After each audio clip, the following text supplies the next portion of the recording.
If you had to name the most masculine figure you know, who would you pick?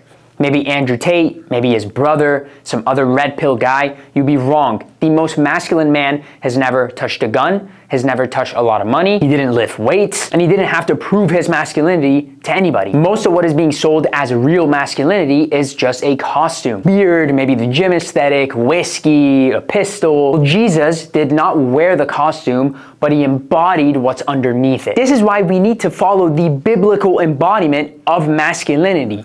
Jesus. When you're thinking of Jesus, you're thinking, oh, he's happy, he's loving, he's forgiving, and that's true. However, you haven't actually been told the other side of Jesus, the lion. Jesus was not some calm person. Matter of fact, he came with a sword. He came to separate us from fathers, mothers. He came to cause division. We even see in Mark that Jesus drives out the people in the temple, flips tables over, and that's one of the main reasons that he was killed. He called out wrongdoers, calling the fake spiritual leaders broods of vipers. As much as Jesus was loving, he had a spine. He knew what he believed, and he said it in rooms that would have gotten him killed, which it did. Now, if you want to embody the true version of masculinity, the person that you know you can become, not just in your body, but in your mind and your spirit, fill out the application link in the description, and my team will see if you're a good fit for my program. Now, while Jesus had a spine, he amassed a massive amount of followers. Why? Because he stood tall. He cast a shadow. Jesus was the most polarizing figure in all of history. And that wasn't because he tried to be, he just told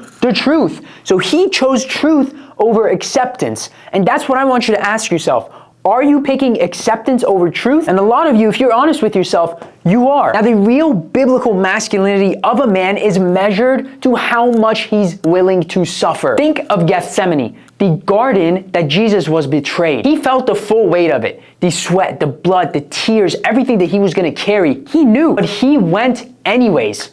That's real courage. A man who feels everything, but does what needs to be done anyways. That is the standard that Jesus set. Amongst all the suffering that Jesus went through, he never actually sought approval. Never from the crowd, never from the people who hit him, not even from the disciples who ran when it got hard. And why do you think it's 2,000 years later and the world still knows his name? Because he set the standard of a real masculine man. Men who chase approval get nothing. Men who chase approval don't get remembered. However, if you're a man that can hold the line, your name will go down in history. Reject the modern idea of masculinity and go back to what true masculinity was designed to be. Now, I post daily on YouTube, and you can follow me on Instagram for more content on becoming the most biblically masculine version of yourself. And make sure to like, comment, and subscribe because it helps more than you know.